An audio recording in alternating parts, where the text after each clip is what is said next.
Welcome to Desert Wanderers, produced by Salt and Light Radio. If you're new here, we bridge the gap between you and the person in the pew next to you. I will be interviewing priests, religious, and laity in our local Boise diocese, asking questions that'll help you navigate your vocation and help build community wherever you are with whatever resources you may have. Let's build the city of God together.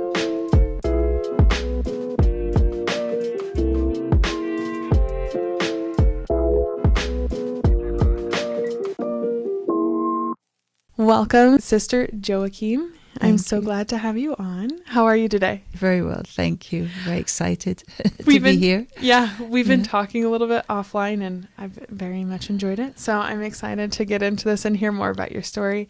I think some background for you. A lot of young women here in Boise have expressed to me that they want more sisters. Okay, good. Because they feel like they don't have... they don't know where to start when discerning religious life. So I'm very, very excited to have you on. And hopefully your story can help inspire someone. So I guess with that being said, can I just get a little bit of your background and maybe go into your vocation story a little bit? Okay. So my father was from Jamaica and my mother's English from Irish background. Both parents were Irish. I grew up in England with this mixed heritage, so it was the early 60s. And I was the only child of color in my class, so I didn't even know that I was a different color from the other children. I had no idea. My father was always black and my mother was always white, so it really wasn't a problem for me. So I went to a Catholic school. My mother she's a teacher, she always taught in Catholic schools. And when we were 10, my parents went to Zambia in Africa, Central Africa, as missionaries with the White Fathers. They were called I think they're called the Missionaries of Africa now. And they had a boys' school in the bush. And so with my brother and my sister and myself, we went with my parents.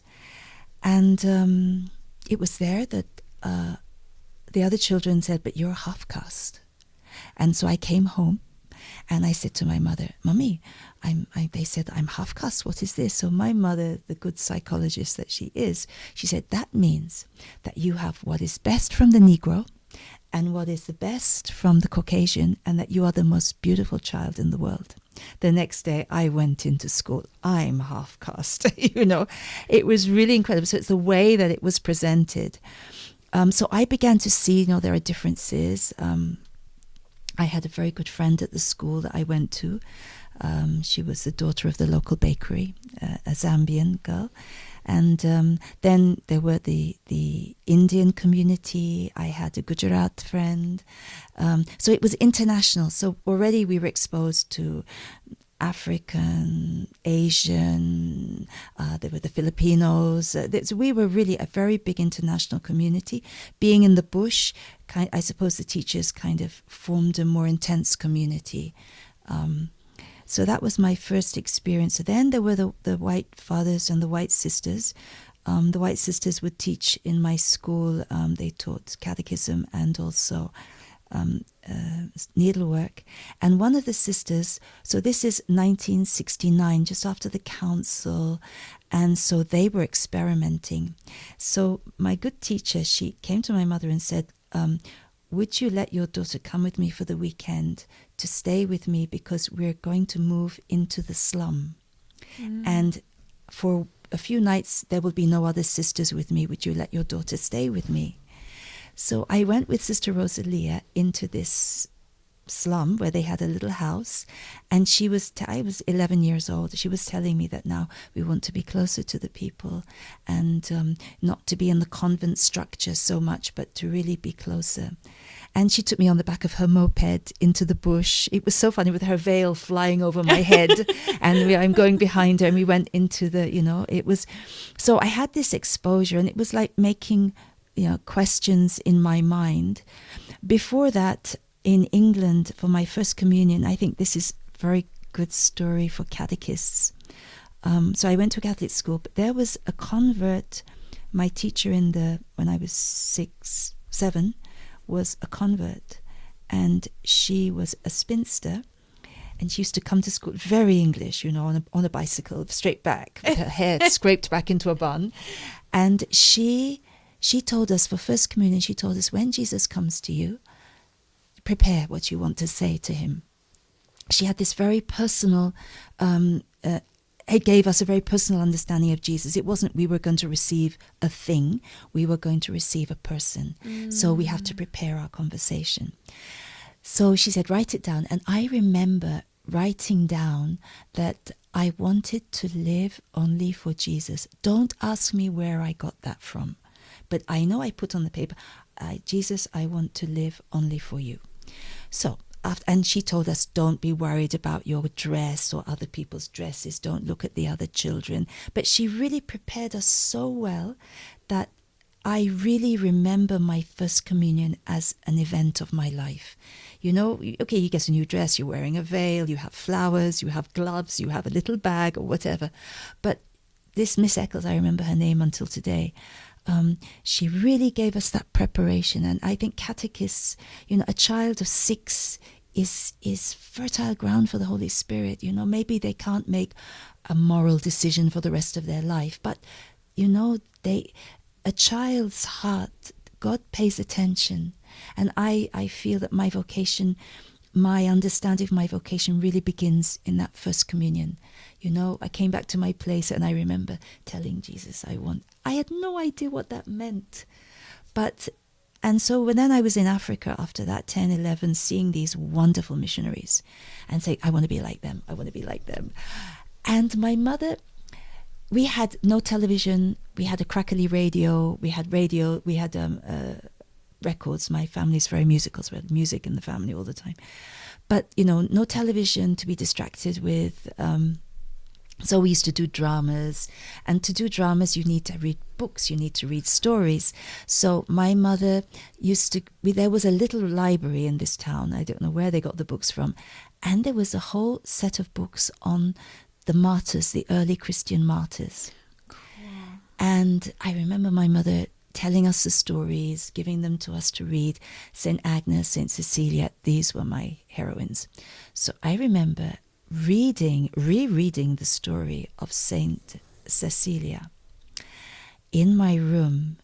And I never had a room of my own, except for a very short period in my life, in this time. For some reason, I don't know, so my sister and brother shared a room, because usually 2 sisters, we shared the room. But my mother gave me this room for myself for, I don't know why. My youngest brother wasn't yet born. Were you the oldest? I'm the eldest, yeah. So, okay. Yeah, so anyway, so then I remember kneeling down in my room and having read that St. Cecilia made a vow of chastity. I wrote in my book, I make a perpetual vow of chastity. I don't know what chastity meant. I just knew she's only for God. And I came out of my room. I'm 11. Okay, that's came what I was out gonna of my room. And I said to my mother, I've just made a vow of chastity. And I showed her the book. And my mother said, you can't do that without my permission. I said, well, I've done it. and I think God listens to the heart of a child, because you can say, oh, well, that has no juridical meaning. You're underage. You don't know what you're doing. There's been no preparation. But something that was from my First Communion time was moving. It was incoherent. It was it was not a formed thought or something that was a logical conclusion of anything. It was just this desire that God put in my heart. And, you're a normal child, but it was these kind of things, these people that struck me, the nuns, the stories, my catechism teacher. All these people have a huge, huge part to play in my vocation. And then we came back to the UK after 3 years. My father wanted to go back to Jamaica, so we went to Jamaica for a year. And I went to an Anglican school, which made me more Catholic than the Pope. And there was a Passionist priest, an American Passionist priest, who was in the parish. And Father Giacovani, he had been a boxer, I think, before he became a priest. I mean, he was built like a boxer, and and there was a lot of violence around his parish, so he would be sewing people's wounds up in the middle of the night. This is the early 70s. And one day he called me over to him, And he said, so what are you going to do with your life? I think I was 12 or 13. And I said, I'm going to be a sister. And he said, I remember him saying, that's a vocation. And he never said anything more to me. And then, we came back to the UK, you get taken up with life. I wanted to study medicine. Boys became very interesting. And I was doing music. And so it came to, priests. These priests, I've been really blessed by having good priests. So my parish priest was a late vocation, a musician. And I remember seeing Father Move. He must have been in his 70s when I saw him. And you'd come on, I could only go for Mass on Saturdays. So Saturday morning I'd go to Mass. And I have a younger brother, 10 years younger than me. And my younger brother was 6, I think. So I was 16, I suppose. He was allowed to serve Mass only on Saturday, because in order to be a proper server, you had to have made your first communion. So he was 6. So he would wake me up every Saturday morning and say, take me to church. I want to go to church. So this 16-year-old had to get up and take. So my brother pushed me to go for Saturday Mass. So we went for Mass. But when we arrived in the church, you'd see this priest sitting halfway down the church, motionless, with his arms folded, just looking at the tabernacle. And I thought, what's going on? And so I was 16, 17. In confession one day, Father said to me, he kept on asking me, what do you want to do with your life? And I kept saying, I want to be a doctor. I want to be a doctor. Then one day I said, I've got to tell him, I want to be a sister. And I remember he said, right, came out of the confessional, said, come now, you need to have some proper reading. So he gave me Something Beautiful for God, Malcolm Muggeridge's book about Mother Teresa, and Seven Storey Mountain about Thomas Merton, his autobiography. And I remember I went home and I read Something Beautiful for God the whole night. I think I probably finished about 3 o'clock in the morning. And I said, that's what I want to do. I want to do that. I read Seven Storey Mountain, and that's monastic. No, that sounds, really good. But I like Mother Teresa. Now that's really much more me. And so when I was 18, I was the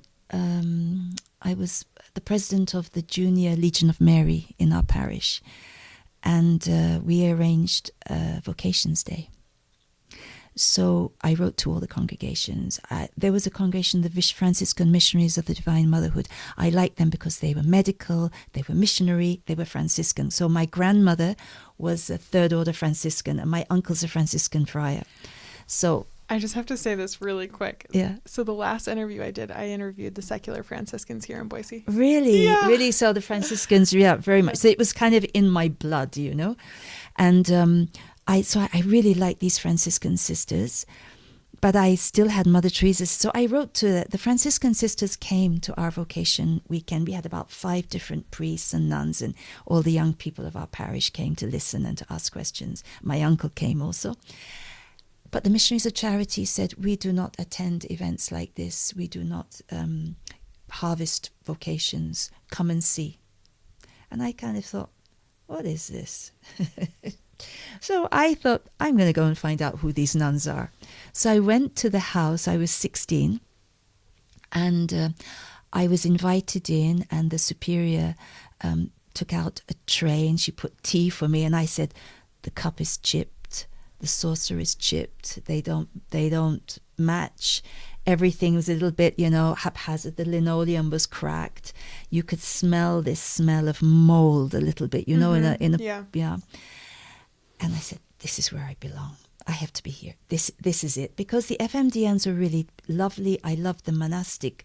They chanted the office. I loved they had a full habit. They were the real deal. I really liked them. But I felt so attracted to this very practical poverty. When I was in Africa, I remember standing in our house, which was one of the houses on the edge just before the bush opened up, and watching the poor people come out and asking, why do I have everything and they don't have? Why do I go to school? Those children are not going. Why do I? Why am I able to have? And there was kind of a need to share somehow in what they were living. So I went, I was 16 and I told the superior, Sister Mariceline, who's now in heaven, I said, Sister Wright, I want to join. And she said, how old are you? I said, well, I'm 16. She said, go back to school. I was so disappointed. Go back to school. Okay, so I went back to school, but it was in the back of my head. But it was really, I mean, one of the things I have learned is that you can have a real vocation, but it's a call beyond. The natural vocation of everyone is to have your family, to get married, to be that, and that's kind of normal. It's a call, but it's the normal, natural call. And somebody who has a vocation, it doesn't mean that they don't feel called also to marriage, which sometimes we think, well, you got that call because you didn't have that call. And so I go back to school, and boys are still interesting, and the idea of getting married and having a family, and that is still very much a part of. It was a very strange thing that you could hold these two together. But my parish priest was very, very sensible, but very radical. So he told me, when I told him I'd been to see the sisters, and he also knew that he kept giving, because we were not very rich at this time. And we've never been rich, but we didn't have a lot of money to spare. So he would help to pay my fare to be able to visit the Franciscans. And I was going they had vocation weekends and, for Easter to go. And I always loved their way of life, this liturgy, this monastic, and that they were medical as well. And they had been actually in Zambia, in the same town where I had been. But they had left, but they knew that. So if there was this kind of battle inside of me. I didn't go back to the Missionaries of Charity because Sister had told me to go back to school. I went for interview to medical school. I was offered a few places in medical school. And I was not a genius at school. But so I was sure I was going to get the grades, and I passed all my exams, but I just didn't get the grades for medical school. So I said, no, this is a mistake. So I wrote to a medical school. I was such an arrogant child. I wrote to a medical school and I said, look, medicine needs me. If I don't get into medical school, it's the end of medicine. So, and she wrote back to me, I don't know, she wrote back to me, yeah, let me know when you've done your exams again and we'll surely offer you a place. So I said, but then I went to see the sisters. And I said, look, I didn't get the grades for medical school, but I really want to be a doctor, so I'm going to do it again, and I've got a place in the Royal Free. And but I was thinking maybe what I'll do is pharmacology and then transfer at the end of that degree to medicine. Is that useful for Missionaries of Charity? And she looked me straight in the eyes and she said, burn your bridges. Now, she had told me to go back to school. Now she's telling me burn my bridges. So I said, but sister, you don't know my mother. My mother will never let me join without having some kind of degree, because we see all these nuns are leaving and da-da-da. So she said, well, I'm going to pray and you speak to your mother, but I think you should burn your bridges. If you want to follow Jesus, you can't have a second plan. So I went home. I arrived home about 11:30. My mother was going with my youngest brother on holiday to Canada the next day. And I arrived she always kept her light on until the last child was back at home. So I went up to her room and I sat at the end of her bed. And she said, so how did it go with the sisters? Because I had a place to study pharmacology. And it was just a question of getting the books and finding a room and everything. And I just said to her, I'm going to join the Missionaries of Charity. And she looked at me and she said, well, it's your life. And of course, you go. Then I thought to myself, what have I said? It was like, she said, yes, I was convinced, because all the time she said, no, you have to have a degree and then you go to follow Jesus, but you need to have this degree. So I said, well, I've done it now. So then I didn't want to go to the convent straight from home. And Sister told me in January, so this is July, August, and in January I could join if I wanted to. So I wrote to Sister and said, yes, I would like to join in January. She sent me the papers to fill in. And so I found a job in a hotel in London as a receptionist, which was a baptism of fire. Because, I suppose going to Catholic school, living in a kind of Catholic family, I suppose you could say I was a little bit enclosed. So I went to London and became a receptionist in a big hotel with other girls, and none of them were even Christian, I think. And it was really weird that there was a church down the road, so I went to Mass every day.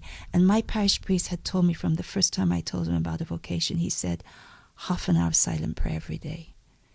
And I was more or less faithful to that, got school, but I knew that I needed to do that. So when I told him I'm going to join, he said, right now it's 1 hour. So in the hotel, I met people from every walk of life, and it was really strange. As soon as they knew that I was going to church every day, although I would go with them to the discos, and I love dancing, and so we'd really enjoy ourselves. But every morning I'd go to Mass, depending on which shift I was working, and they began to say, can I have breakfast with you? And so I had this line of other managers, receptionists who would have breakfast, and they'd tell me the litany of all their woes and problems, because we know that you're praying. Would you pray for me? Would you? And I'm 19, and all these people are pouring out their souls into my, and I had never met homosexuality. There were problems with this, and they would come to me for advice. I'm 19. And I would try to say, well, I don't think that's right, but God knows who you are, and you have to concentrate on that. And I don't know how it happened, but I had this exposure that was in 3 months incredible. I met musicians. Then I met a Latin American group that we would like hang out with the other receptionists after work. We'd hang out with them, and then they needed a singer. So my family, we sing. So they invited me. The day I signed the paper and wrote off to the sisters, posted it, then I told my friends I'm going to be a sister. They couldn't believe it. The manager came and said, do you know that nuns don't dance? Because I was known for enjoying the disco. And I said, well, I'm sure they dance somehow, but yeah, I know about that. And then they offered me to join them for a 3-month tour. They had a Latin American as the lead singer. And I said, but I just signed the paper today, thank God, because it was a big temptation, But it was amazing. Everything was just in its right moment. So I just turned 20 when I joined the Missionaries of Charity in London. Okay, so I would love to continue on into the Sisters of Charity, but I want to go back and I had a couple of, I've written some of my thoughts. You're like looking at this huge list. So I think where I'm actually going to start is, it sounds like your childhood, you just had this, well, you talked about this, right? So there's this innate, like spirituality of a child, right? And I think I noticed that in my own children. Sometimes my kids will say something out of the blue and I'm like, where did you get that? Exactly. Like, where did that come from? I don't think I'm constantly being like, hey, you should do this, you should do that, like, oh, this is an option or whatever. But like, for example, my son yesterday said, and it's back and forth, but he goes, the other day he just said, I'm going to be a priest. And I'm like, okay. Very good. And I said, where did you hear, or who told you that, or what happened? Like, how'd you find that? And he goes, what did he say one time? He said, I think one time he did say, I think God told me or something. I'm like, all right. Okay. Wow. But then he also says, sometimes I'm going to be a dad or whatever, right? Fireman. So, he goes on his link. But that one was those, when they have that, it kind of sticks out to you, right? And so I think there is like this like childlike there is, acceptance. And we shouldn't ignore it. We shouldn't.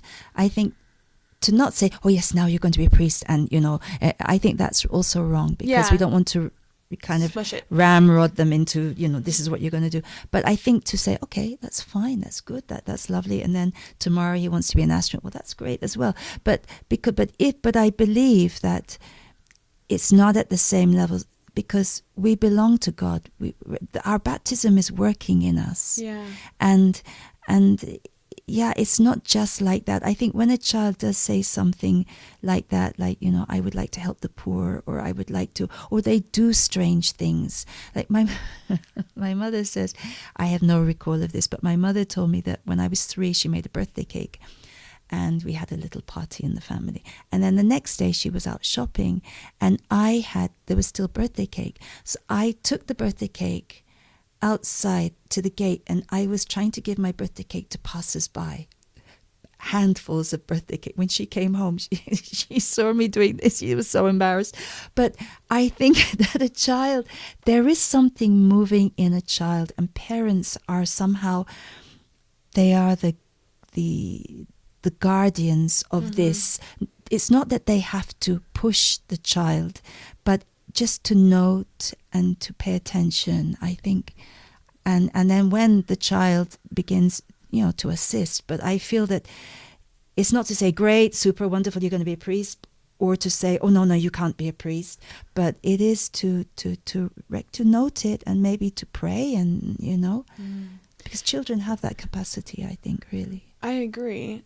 I think that goes into my question about the praying, but I was going to say, how for parents, how can they help children in that journey?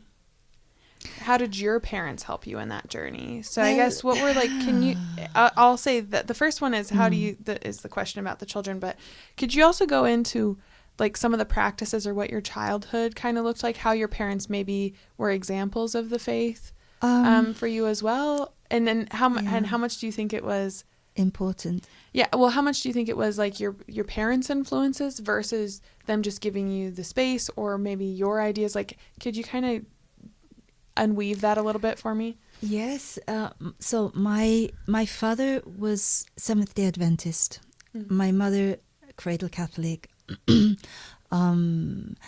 Because it was a little bit guess who's coming to dinner kind of thing when my parents met.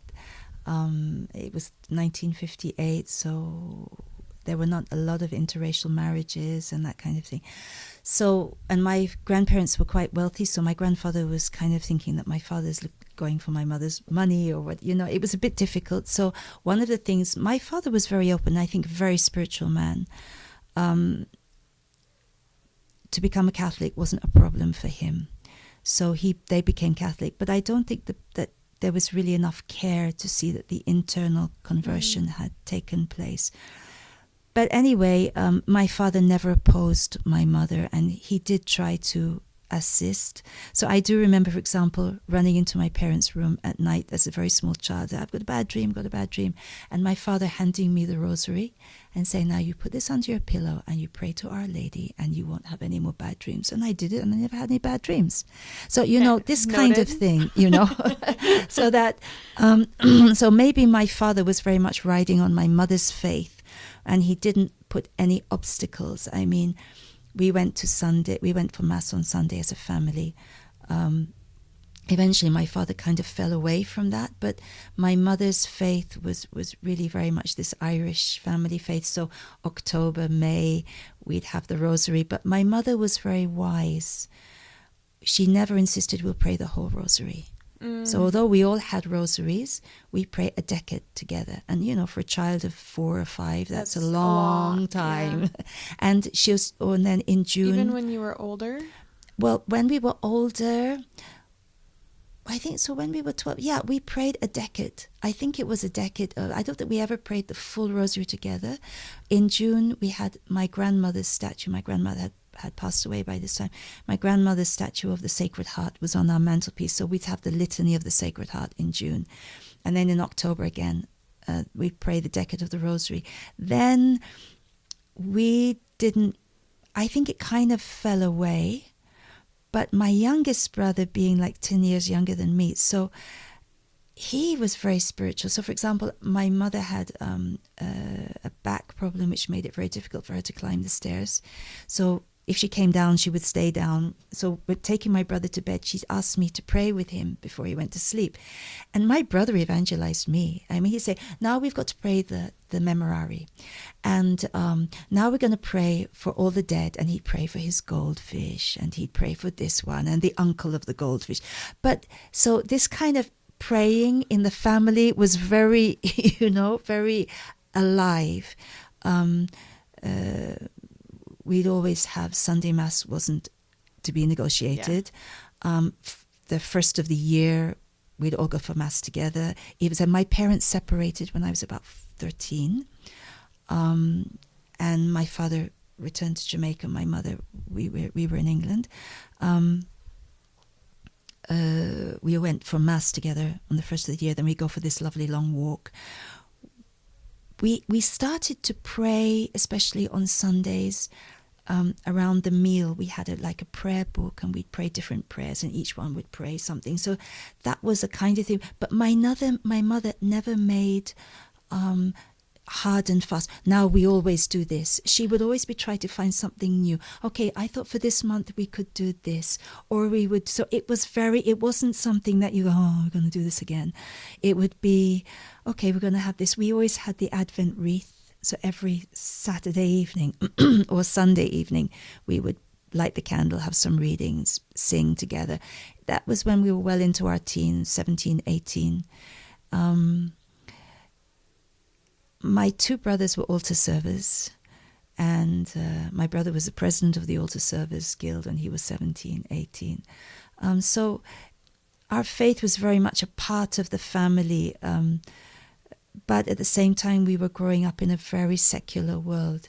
That's something I've noticed here in Idaho with all the everybody seems to have their family life is very much intertwined with Catholic families. And so I think that's something we didn't have, something very beautiful. Have you noticed that since you've been here? Yeah, the Catholic community I feel jealous in a way, envious maybe is the word, because it's something. In England, the church is, I don't know, maybe it's just the English personality is everybody's very secluded into their own. And of course there are beautiful Catholic communities, maybe that's more modern, but when I was growing up, I went to a Catholic school, but we lived very far from each other, and very much it was your family's business, Even in the parish, we knew each other, we did things together in the parish, but our lives outside of church didn't really interconnect. And I think this is something that's so rich and so beautiful and so important in today's world. Yeah, and I have to give some credit where credit's due. At least in Boise here, I think if I had to guess on how that developed, I think it very much was that there wasn't very many Catholics, and to live a very Catholic life, you have to be intentional about developing that, because the Catholics, there's a lot of Mormons, there's a lot of non-denominational. I don't think the Catholics have a very big percentage in Idaho, but it feels like it, because once you get in the right groups and you get introduced to everyone, then it becomes that. Yeah. So there's a gal who has, I've talked about this, it's like she collects moms. If she sees a new family at church, she invites them to a group, and then everyone can participate in the group. And fantastic. And then they kind of like break off into their own groups at church. But it's very much like there's a web of Catholic families that are alerting about events at different parishes, or getting together for even like parent nights where they just have date nights with other Catholic families, or without kids, or they have family nights or park days, or so there's this connection of living a Catholic life with Catholics surrounding yourself in that, because I think so many people did grow up kind of like what you're saying, where there wasn't a community. And I think the thought is, if you have other people, if you try to raise your kids with like-minded people, it won't be as hard to parent your kids how you want. So and maybe even for your children to have friends who are Catholic. Yes. Yeah. I think that's the biggest struggle I see among young people. People not having like-minded friends. I think it's harder in rural areas, definitely, because there's just not as many people. But I had a group on, they're called Fire Pit, so they're young adult. I'm going to speak, I think, to them. Yeah. Yeah, so they, you'll see that they have a very large group of individuals, just all, I think the age group is like 20 to 35 or something like that. So important. And they were saying over the summer that they've had a ton of people just commenting on or reaching out to them through the website saying, hey, I'm new, I want to get connected in a community. Wow.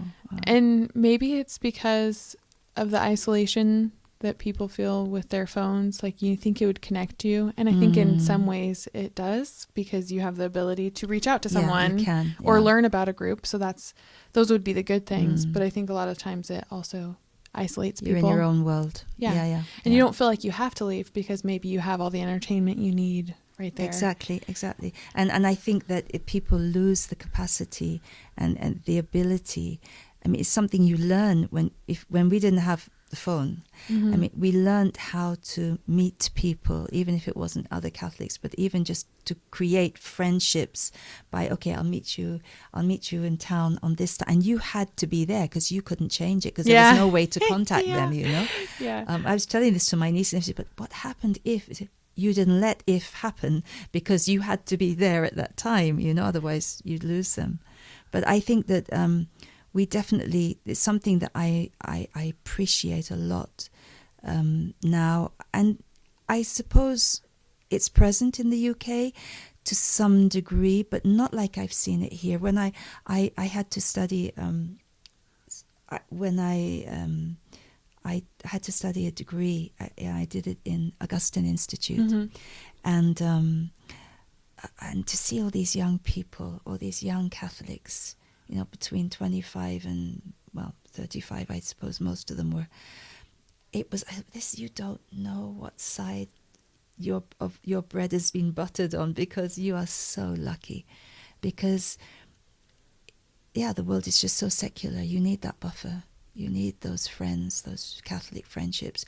And even if it's not even Catholic, Christian friendships. Because I see for young people who come to volunteer, when I was with the Missionaries of Charity, and then now when they come, it's hard. It's so hard for them to be upright when the wind is blowing so hard in the wrong way, you know. And yes, I want to say that even in my own story, getting sent out by two by two, Jesus sent the disciples out 2 by 2. And I think if you're alone and you don't have a community, you don't have companionship, it's so easy to fall. It is. It's almost inevitable. Yeah, absolutely. With all the goodwill that you have, we need another person. We need somebody else with us. And if we have a community, all the better. I mean, that's why you don't parent children alone normally. Yeah. You have a husband or a wife, you know. I think that's the other reason that Catholic communities are growing too, is because so many people live away from their family. Yes. And so since they live away from their family, they need that support group that when they're sick, someone can bring them food, or when they, you know, are having a new child, maybe someone comes over and helps entertain the kids for a little bit, or, you know, that kind of thing. And some don't have their parents, because I suppose I see this in England because of the work situation. Very often a young couple can't live near their parents. They live where the work is. Yeah. Then you have a child and you're alone with this new life, and you don't have the closeness of your mother or your mother-in-law who would be willing to help. Yeah. And having another Catholic family, or, you know, somebody who's had children to come say, oh, don't worry about that, that's normal, that will, you know, it can help so much. Yes. Yeah. Or even when it comes to, like, that's so funny. So the group I'm talking about, of women, I actually just commented in our little, like, chat thing the other day.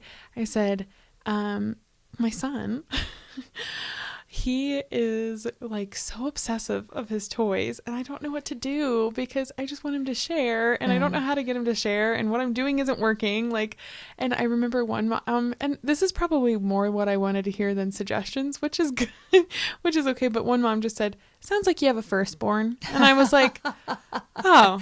Exactly. Oh, thanks. Okay. Like, yeah. all right. Yeah. You know, yeah. so some of that, even with my family lives about an hour away. So even with my parents being an hour away, it was still nice to hear someone else. It's important. It is not good that man is alone. Yeah, really. Before we get too far away from this again, the other thing I wanted to ask is, so kind of going with your story, it sounds like the Holy Spirit was really moving in your childhood, in your life, in your childhood. I think that's how you can say that you have a vocation. You know, you have this call to a vocation at 6 or even in teenage years. You can say that in retrospect. When I was growing up, I had no idea. I was kind of, you're kind of struggling. You think, although my parish priest, and my mother told me this after when I had become a sister, he said to my mother one day that she has so much joy, that is a sign of a vocation. Nobody told me about that, but there was this sense of joy that I enjoyed life. And I mean, it's difficult to know. I mean, is that really, I do believe that it's a sign of vocation that somebody's cheerful and happy. And, God doesn't call, sad people. Sad. And Mother used to say, the poor are poor enough. They don't need your sadness. Yeah. So, I think that the Holy Spirit definitely was moving, because if I look back and I think how many wrong turns I could have taken, I didn't take those wrong turns because the Holy Spirit was definitely there, And the joining the Missionaries of Charity wasn't, it was almost by accident. And my mother saying, it's your life, of course you have to do what you want. I mean, I wasn't going to push back. I trusted my mother so much. I wasn't going to push back against her. If she'd said, no, you really have to go to university, I probably would have gone.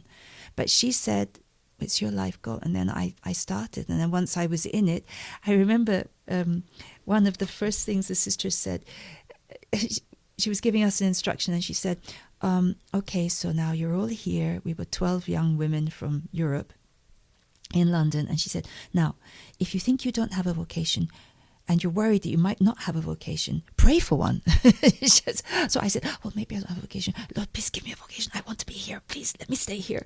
And, so there were all these really funny things. I think a vocation is one thing that I remember my novice mistress saying, you can't discern a vocation in your head. You can't think about a vocation. No more can you say, I want to marry Peter. You have to meet Peter. You have to be with him, you have to know him, you have to spend time together. And it's the same with a religious vocation. You can't discern a vocation to the religious life. You have to go and try to live it. Yeah. I mean, it's not something that's... And I think that having that opportunity of going to the sisters, of entering with that focus, I mean, me, when I entered, it was until death do us part, but then you have a formation, you have a period, but also there is a practical life. This life is making me happy. It's hard. I used to wake up in the morning and think, I want to go home. This is too much. I can't wake up at this time. Waking up, the sun isn't even in the sky. It was 20 to 5 in the morning in London. I mean, the sun doesn't come up before 7. And here we were praying away in this freezing chapel. And some mornings I would think, I want to go home. But I knew deep down inside, but I'm happy to be here. And so I think the vocation that you said the Holy Spirit was moving, yes, because life was being lived, so maybe I wasn't doing all holy things, but I was alive, I was living. Father said, we need some help to gather money for this. Okay, let's go and do it. You start doing these little things. We were doing music at school. I was playing in the brass band. We were singing in the choir. So Christmas, we're going to do carol singing for the mental hospital that is down the road. And we went around in the snow, freezing, but it was a sense of living, and you discover, I can do it, and I'm happy. I'm happy, freezing to death outside this house, singing, and it's this freedom to try, and I think that's what young people need to do, not to wait until you're fully qualified before you start doing something. Yeah, it's there's a saying I think it's in business, where you negate the good for the perfect. Exactly. Yeah, and today in our world where everybody needs to be super qualified to even breathe, you know, I mean, it was lovely. I'm so grateful that, you know, my parents, the parents of the other young people, had no problem that, you know, they'd let all these hooligans out on the street with our instruments in the middle of the night singing and you know, doing all these kind of crazy. We wanted to go, I don't know, to do things together with a group of friends, and it was different group of friends for different things. Then we decided we wanted, with my brother and sister, so they're very talented musicians. I was kind of following along. But so we do a concert to gather money for this, or we do all these little things which none of we were not polished. You know, we made huge mistakes, but people just, I think the society kind of allowed us. Now I think it's harder because people have to they have to have classes in this and classes in that before they can do it. But we just used to get up and say, we're going to do a concert next weekend in this parish hall. Or they would ask from, I remember Protestant church, they came and say, we heard that you do singing, can you come and join our benefits? So we did, you know, and this was all little experiences of discovering our giftedness also, but also this sense of having a responsibility for the society and doing things. And if we wait until we're perfect, we won't do anything, you know. Yeah. But I think that I was very lucky. I was surrounded by very indulgent adults who just, you know, said, great, fantastic, keep going, you know, teachers. Yeah, it was incredible. Okay, one last question, and then we're going to get into the next phase. So my last question would be, so if, say,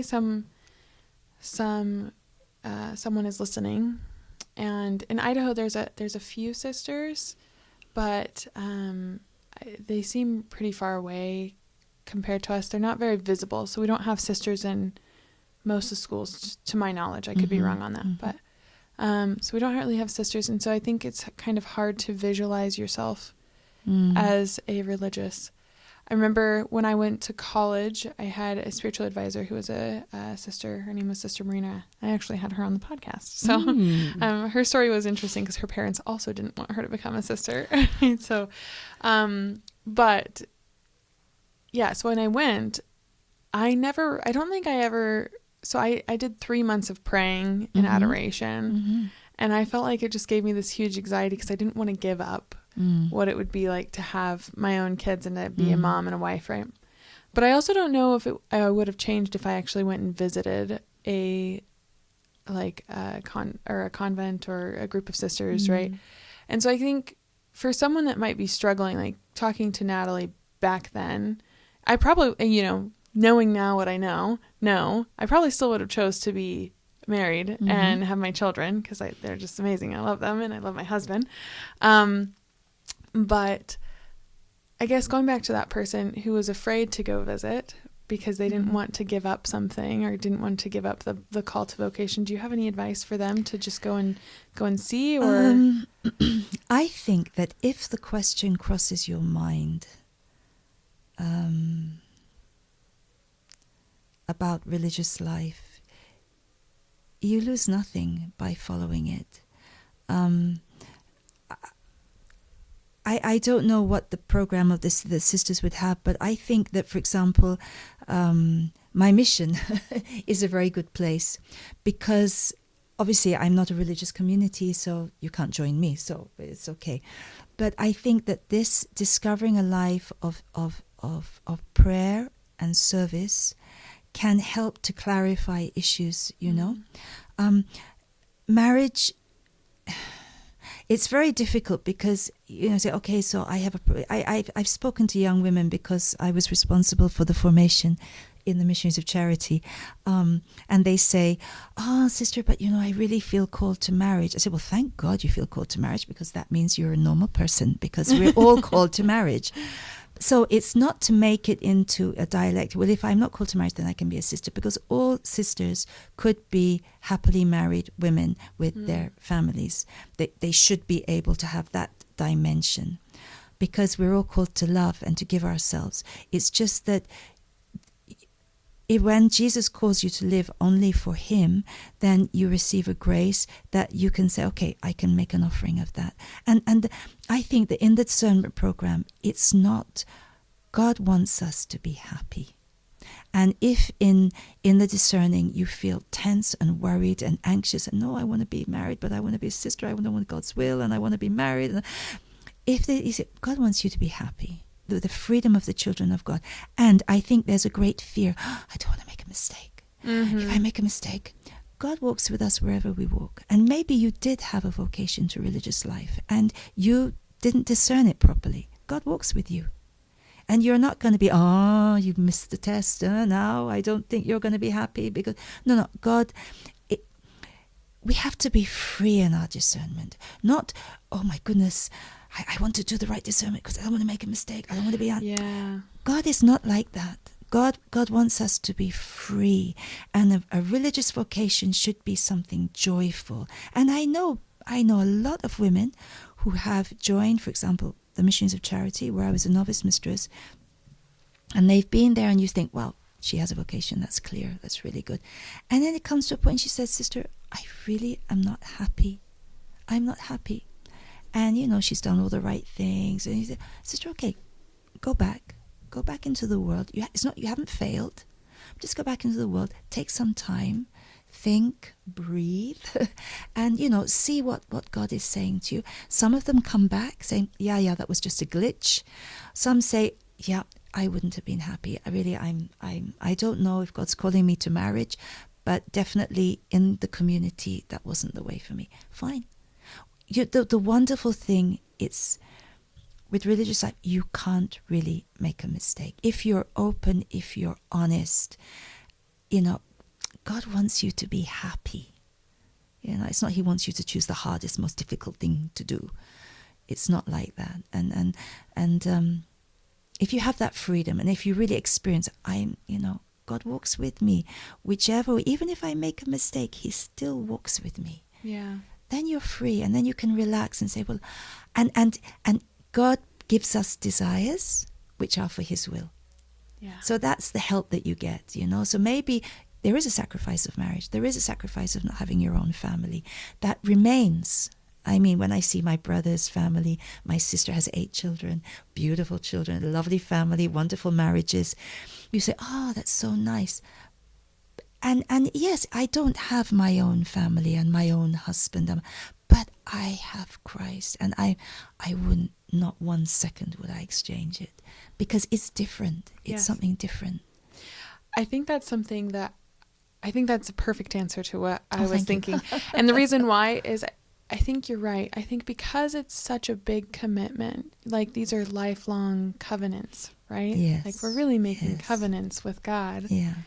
That it seems so weighty. Yeah. That you're like, and then we want to be the perfectionist, like we talked about earlier, where we have to know 100% before we even start that this is going to be the thing, that we almost stall out because and it stops us from having this greatness of heart. Mm-hmm. But I might make a mistake. You make a mistake, doesn't matter. Keep going. Just jump. Really jump. And I remember my novice mistress, just before vows, everybody has, it's like, I suppose before the wedding, before vows, but sister, am I going to be okay? Am I going to do it? Am I going to be a saint? And she said, jump. Jump. You've done everything that's been asked of you. You've done your best. You've been honest. You've opened your heart. Now, just keep going. And you just need somebody older to say that to you, I suppose. Yeah, I think so. Because, as you say, we want to do it right. We've got one life. We don't want to mess it up. So we want to, and this is such a big thing. And it's God, finally, Yeah. You're marrying God. Ooh. But no, God wants us. That joy has to be present. We have to be happy in our choices. Really, even if they're difficult, even if they're costing, we have to be happy to do it. God loves a cheerful giver. Yes. And that's important. I think that's remember, I mean, we could talk about almost any saint, but it's the joy that they have in their but it's not that I think lots of Catholics talk about this, but but it's not that you're not going to suffer. Everyone's going to suffer a little bit, you know? It's that having the joy, the holy joy that comes because along we with choose love. We don't choose suffering. Yeah. We choose love. We choose to love, and that entails suffering. Yeah. And so, but because of the love, we can accept the suffering. Yeah. Yeah. So yeah. Okay, so let's continue on in your story with the Missions of Charity. That basically, I can do this. Ready? Watch this. Got those questions answered. So I joined the sisters with my I was so happy. It was everything I'd looked for, this radicality in poverty. We were so poor. We were with the poorest of the poor on the street, the down and outs, the people who lived under the bridges in London. It was fantastic. And the sisters looked like they were levitating. I mean, for me, I was just looking at the sisters like this. When will I be able to wear a sari like the sisters are wearing a sari and be like the sisters are being? And they had, but this was something that was important. So my parish priest, before I joined, he always had on Saturday nights Adoration of the Blessed Sacrament. And very few people came. But what he would do, he was very cunning. So if you went to confession for your penance, half an hour in front of our Lord. So I fell in love with this adoration. And I don't know, all my big things were with Jesus in the Eucharist, that he was a personal presence for me. And, no visions, no ecstasies or anything, but just Jesus was there and I was here and I liked to be there. And then I realized the sisters have adoration as well. And I didn't even know that in the beginning. So, and that was great. So I was there. We went to Rome for our postulancy. I was dying to meet Mother. I hadn't met Mother still. And Mother arrived to give us our saris as postulants.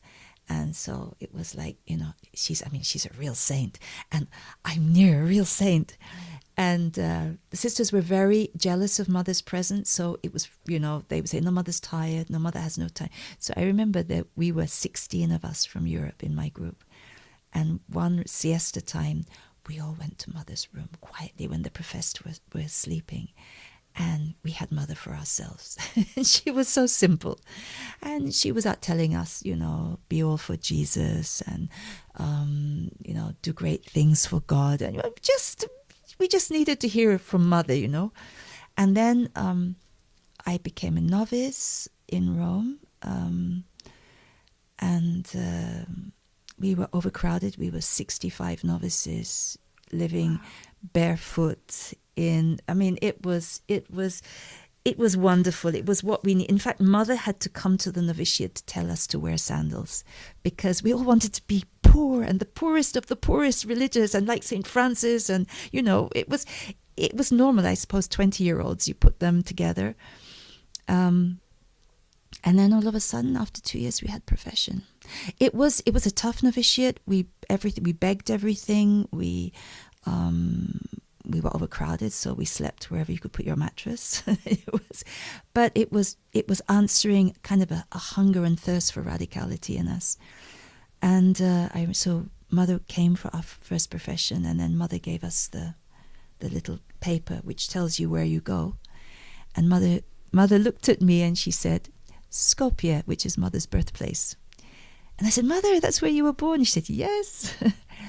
So I got my paper. Profession was, I think, I can't even remember what day it was, but I got my paper, and in 2 days I was in the train to Yugoslavia. It was communism, wow. 1983.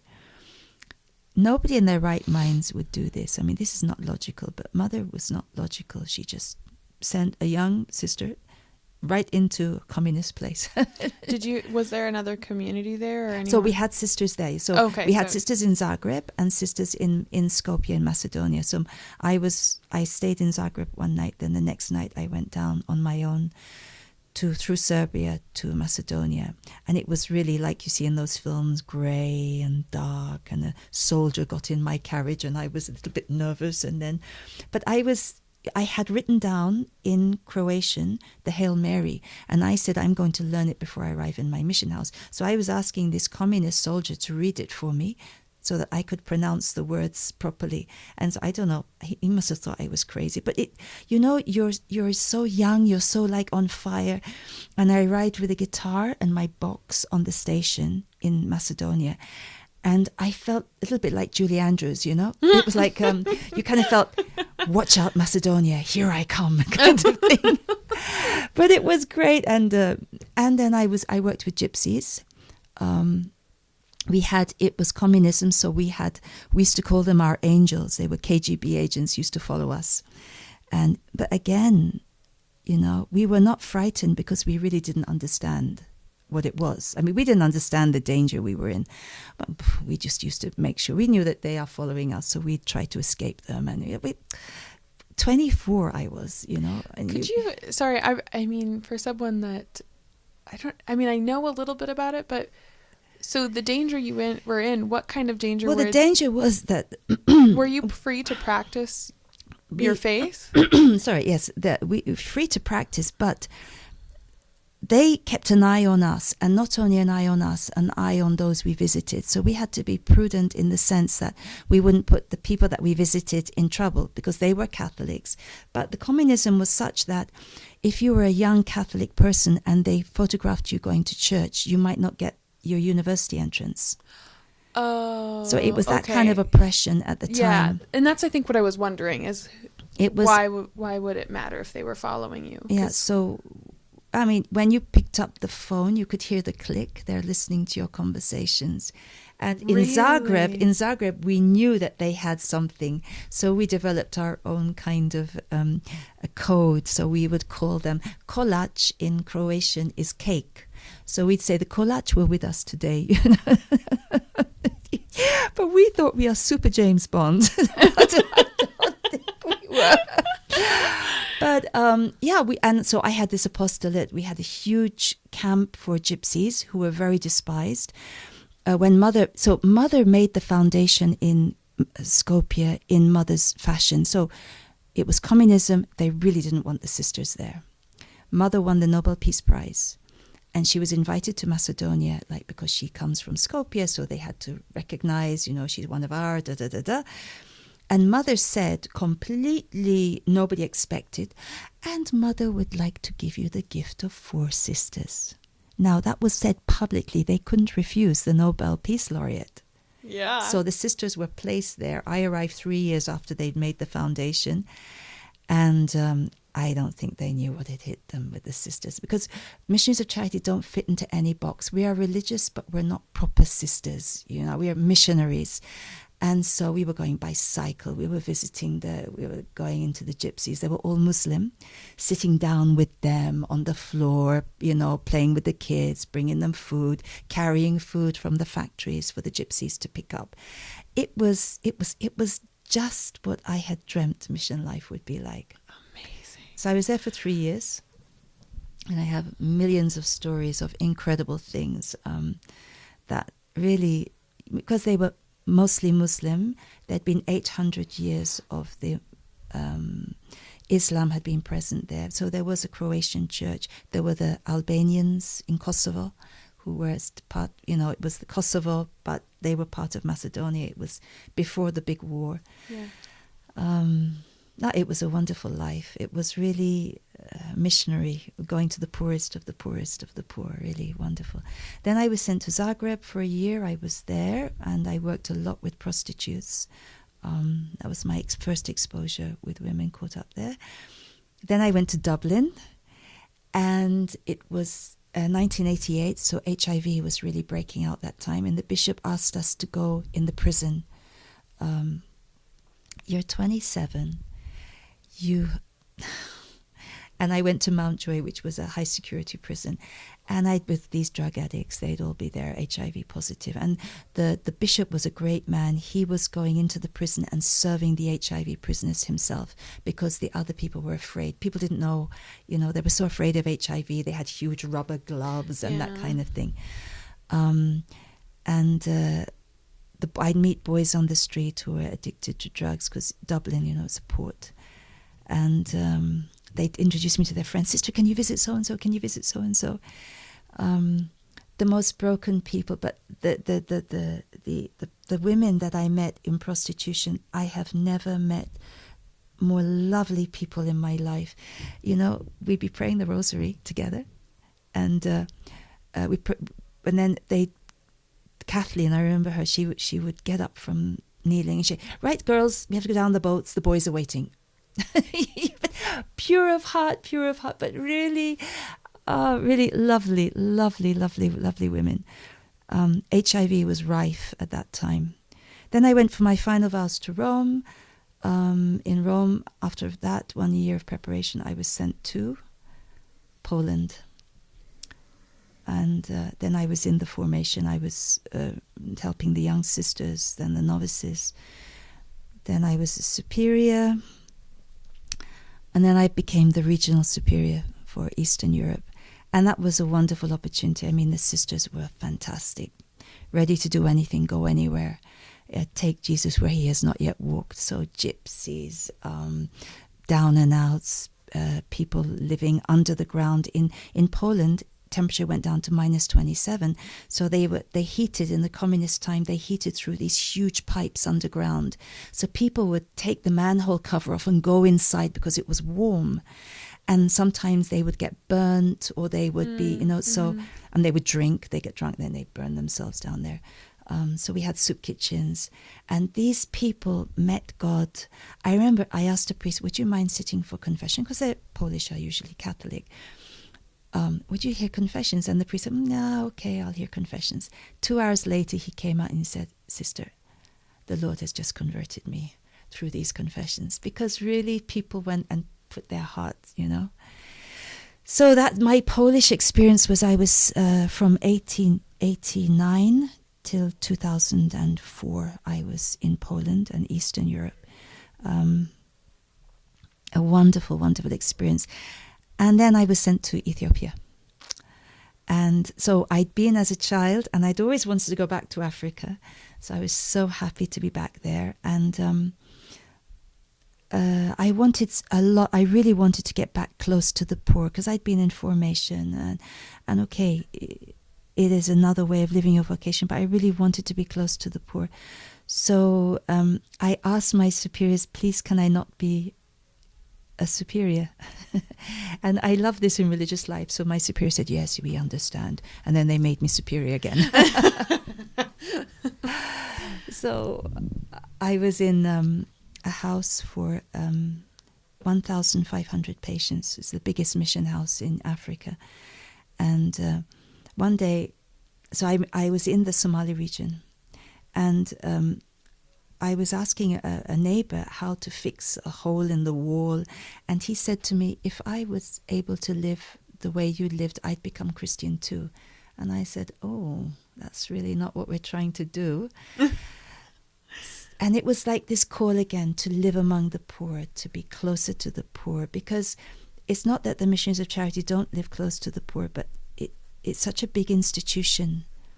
It's really difficult to be as close as I felt Jesus was asking me to. So through many different things, in the end, I ended up in the Philippines, walking on the streets of the Philippines, of Cebu City, and I discovered the psychiatric patients. And I worked with them for 3 years. It was wonderful. I met incredible people. I used to visit the cemeteries where lots of families were living. And no, it was wonderful. The poor, Mother says the poor are great people. And it's true, they are great people. But then the bishop in Somali region, he had, there was a priest that I knew. He had asked the bishop, nobody wants to come here where I am. He was Fide Donum. And so he asked the bishop to contact me, and he invited me to go back. So Father Dom was there. I said, Father Dominic, what should I do? I feel really called to go back. He said, well, go for a few months to see. So I went for a short time. Had you met Father Dom before this? Yes, so Father Dominic used to come to us when I was in Poland. I mean, when I met him, I realized this is a treasure. And all the teachings of Father Philippe. So poor Father Dominic used to come. He's so good, because we had all the formation for Eastern Europe there. So he'd come for retreats and seminars for the novices, the postulants, the mistresses, the sisters. And then Father Philippe came to Bucharest. So I arranged that the sisters would meet him, because by that time, Mother died in 97. Many sisters had never met Mother. Mm-hmm. And when I met Father Philippe, it was like meeting Mother. So I wanted the sisters to have that experience. So we did that. And Father Dominic just helped us to understand it. And for me, the teaching of Father Philippe helped me to understand. It was the teaching on the life that Mother gave us. So Mother gave us a life, but she didn't give us a teaching for that life. So, in the end, you can end up doing what Mother did because Mother did it. Mm-hmm. Whereas Father Philippe helped us to see why Mother did that and why Mother said that. And so they both went hand in hand. And Father Dominic has really helped us to delve into that. I mean, he is more than a treasure. He's really good.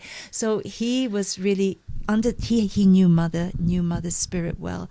So I really trusted him. He would help with my discernment. And so he said, go. So I went, and I felt at home immediately in this desert. I thought, this is what I became a sister for. It's been a bit of a meandering way, and I think all the experiences I've had are all for this. So this priest had built a compound, and he said, Sister, but I need you now to develop an apostolate. So I started visiting the brothels, and slowly made contact with families, with women in crisis, vulnerable, HIV, tuberculosis, and their children. And I started doing handiwork with them, which developed into, so now we teach them weaving. And they make these shawls in all different colors. And it's very important because these shawls are beautiful. They are. But they're a sign for the women of the innate beauty they have, because these women are dealing with domestic violence, the trauma that comes from being in prostitution, the trauma that comes from being in a very radical Islam, where the woman really is not treated as a person. Neither are children really, but for the woman, it's really a sign, and we don't realize how much we have received through our faith. Mm-hmm. All the underpinning of the fabric of our society is Christian. So, for example, even if you're not Christian, you still say please, or thank you, I'm sorry. I had to teach the people to say that. Wow. It's not, when you are a child and you open a sweet and you drop the paper on the floor, your mother says, pick it up. No, it's not a part of and it's because we have a sense of gratitude for our earth, the stewardship, all these things. It's built into our. So there is a whole new world in the Somali region of.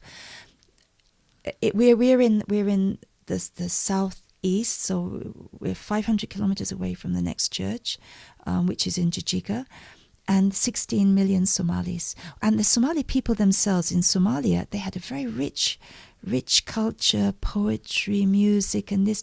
But the people that I minister to, they are nomads, so mostly illiterate, traveling. Now they've settled down.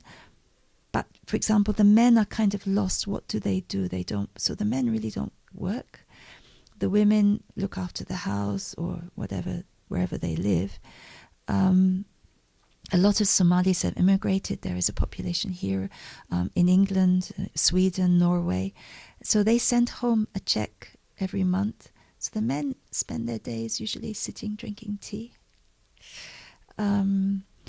So there's kind of an emasculation of men there.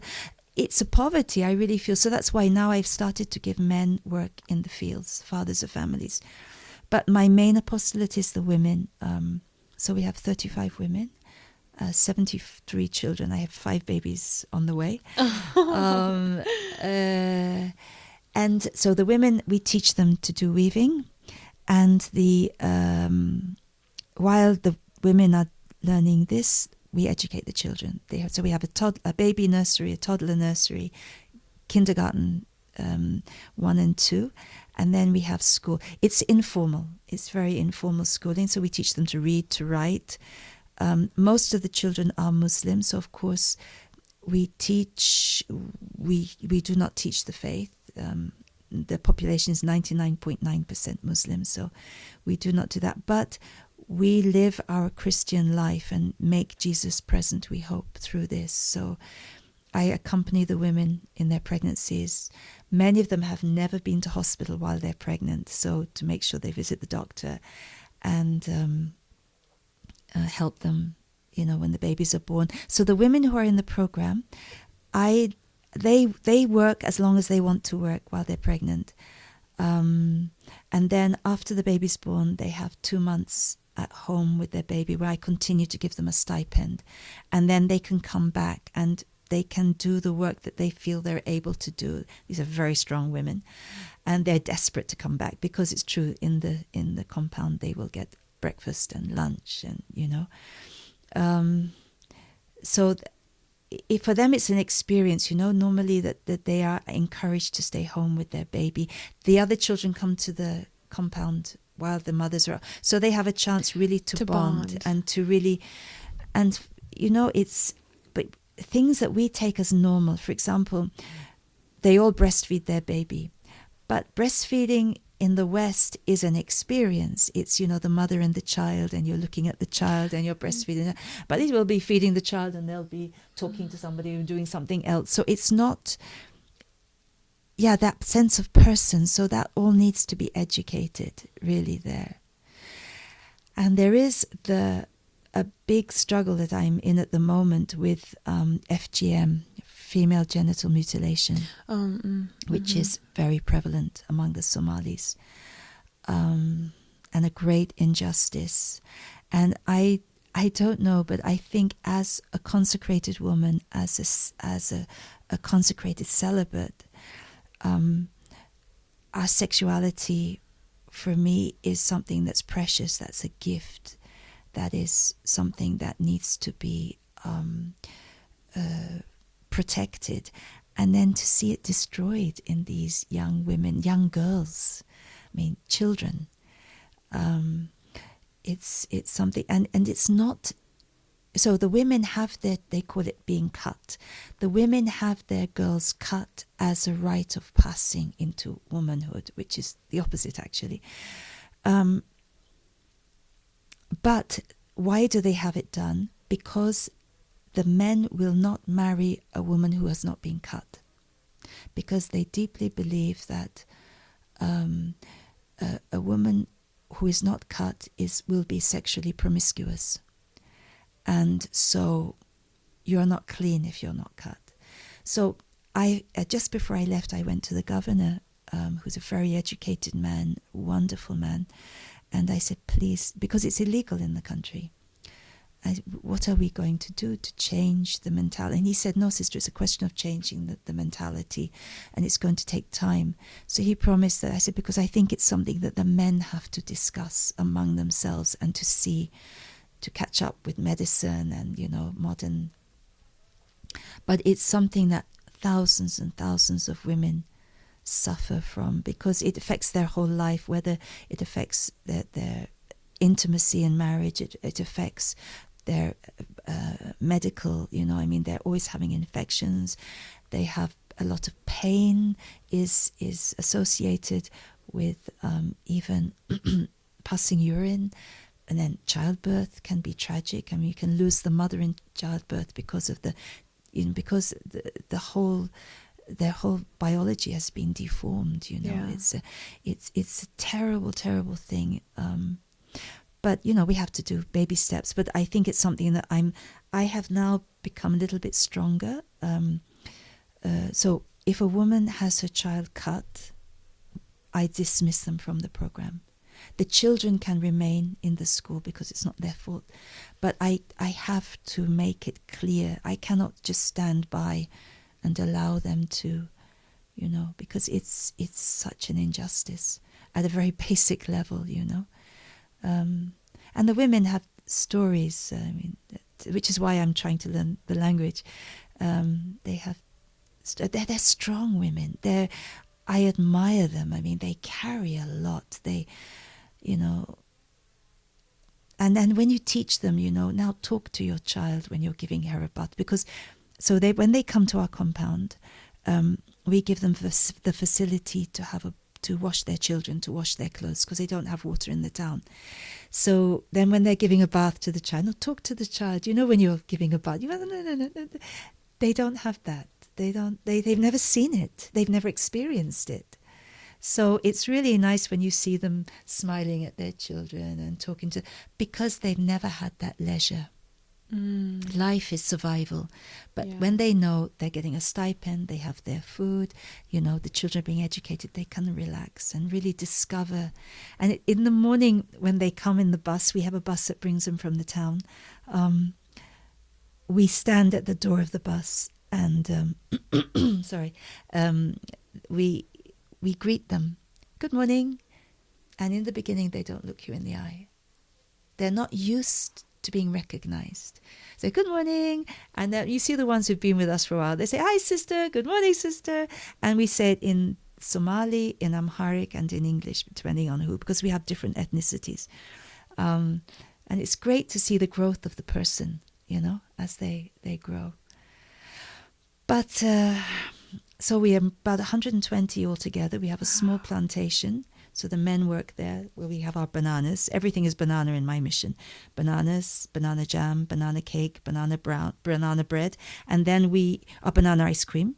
And then we the flour of the banana we use as a vegetable also to eat. Wow. We grow moringa. So we eat the leaves as a vegetable. Mango, papaya, we're trying, but we have monkeys, so mango and papaya, we have to get them before the monkeys do. Yeah. But it's big. But the mission now, I've been there because just before COVID, I had an injury, so I had to go back to the UK for my shoulder, and then the priest I was with, he went to Sudan. Then the bishop closed the mission. Then we had COVID. And so in 2020, in November, I was able to go again, and we had to reopen everything, and a lot of things had been stolen, and we had to begin from zero. So that's when we started the weaving and developed it. So in 5 years, I would say now the mission is standing. I mean, it can develop more. We can do solar. But my anxiety is, it's a refrain that I heard when I was showing my young team, because I have a young team of Ethiopians who work with me because I don't have a religious community. And when you say a team, are they volunteers? Well, I pay them. They are, they actually, the 7 of them were orphans in our MC orphanage for HIV children. So they've all got the virus. It's now non-detectable because they take medication. Right. But they found it difficult to find jobs, and I invited them for a summer camp with the children. And then I said, well, would you like to work with me? And some of them have degrees, college diplomas and like that. So 2 of them said yes, and another one said yes. Another one has a degree in social work and whatever. So they became the teachers of the children. So that's why I could start really developing the school. So I pay them, which is good for them, good for their future, but really good for me. And they are all Catholic, which is super. And I am here because they are there, because now they're running the whole thing without me. They're really good. They're very, very good. And it's their first experience of being trusted. So they have the money, the payments of the other workers, the stipends of the ladies, the discipline of the school, all the economics of buying and everything. That's all in their hands, and they're doing well, which makes me think maybe I've done my job. But I know that they're still young. My dream is to continue deeper into the Somali regions. There are villages where they don't even have paracetamol. And it's not just on the level of the efficiency of medical work or of teaching or of whatever. It's really to bring the good news of the freedom of the children of God. I can't speak Jesus. I can't preach the word of Jesus, but I can live the life of Jesus. And then Jesus does what he wants, you know. So I'm actually looking, this is an advertisement, for volunteers. Obviously, volunteers are always good for the mission. The more individual care we give to the children, the better it is for them.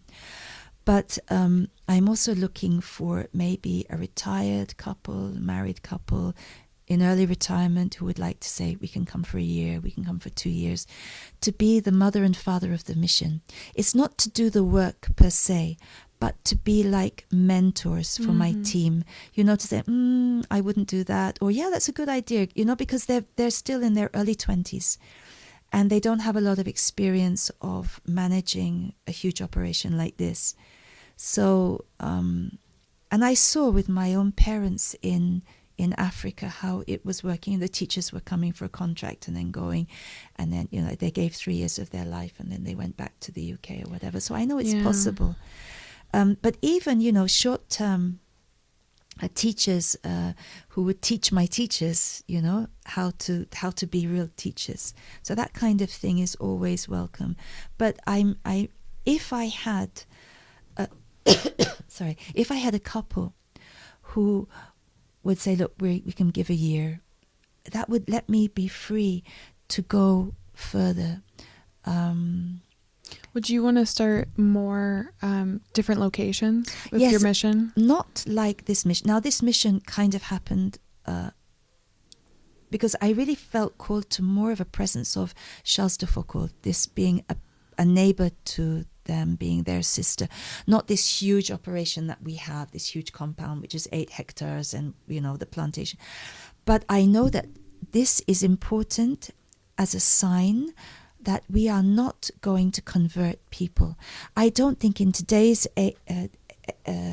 age we can say that, you know, we're going out, we're going to give the cross, we're going to baptize, it's not. Evangelization is more than sacramentalization. Evangelization is making Jesus present. And if we believe, Jesus works. I mean, Jesus is a living being. I'm not teaching a memory. I'm bringing a person.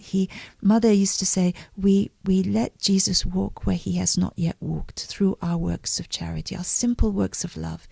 And when Mother was questioned by different regimes who were not very friendly towards the church, why have you come? Mother said, to give the love, compassion and care of God for the people, to be this presence. And I think that's what we must do. We must not be afraid. And Islam is very open to a true charity, a gratuitousness. It's not, I'll give you rice, you become Christian. This was a bygone age. It is really, when they see, and I see this, they see that Sister is not making Christians. You know, that's their fear. You're going to make Christians. I don't make Christians. But I make Jesus present in my life, these humble works that we do. Mother used to say, in the same way, it's not the same way, but analogically in the same way as the priest makes Jesus present in the Eucharist. So by our humble works, we make Jesus present. And I believe passionately that these people have a right to have a true gospel made present to them.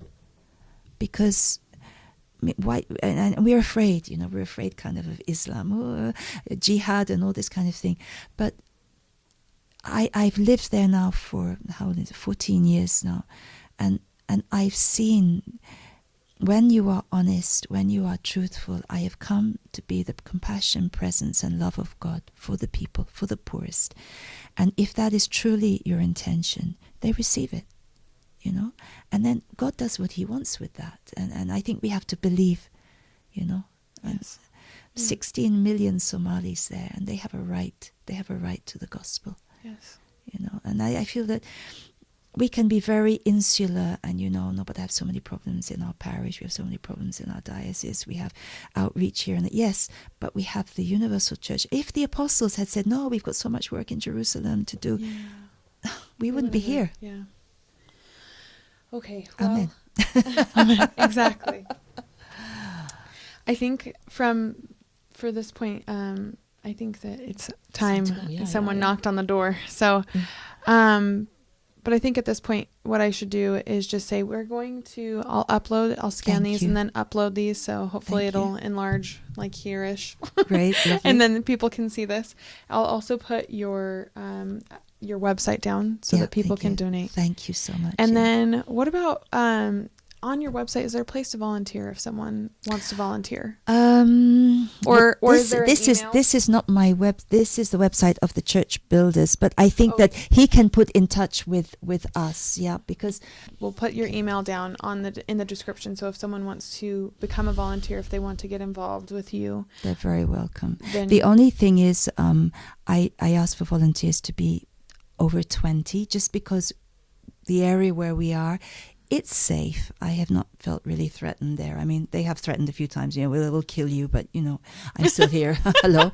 But, not to have 18-year-olds. I think young people in their 20s, it's probably that they are more cognizant of where they are. Sure. But it's dangerous, but so is London, so is Madrid, so is Paris, today. Okay. Yeah, not to be afraid. Well, thank you so much. Oh, and then can people buy? So they can buy this. Well, actually, I've almost sold. I brought 100 when I came, but they've almost been sold. But what I'm also looking for is an outlet to be able to sell these so that we could make the women's way a little bit more stable, that I know that I'd have an income. So I think I have about 8 left in the monastery. But eventually, I don't know. It depends on how. I know a lot of people are looking for ways that we could sell them. Awesome. So, thank you. Well, as that comes along, if anyone wants to buy one, we will have that information in the description as it comes out. Thank you so much. No, thank you. Thank you for sharing your story. And too much. No. I wish I could sit here and talk to you for another hour. I have so many questions, but I think the work that you're doing is really beautiful. Thank you. And I think inspiring. I would love to. I know our kids are too little right now, but I would love to go out and minister more for myself, right? Well, it's both ways. Yeah. I mean, the poor minister to us, we give to them. It's really it's both ways. It goes all the time. Yeah. Well, thank you so much. And I hope that we can talk again. Please, God.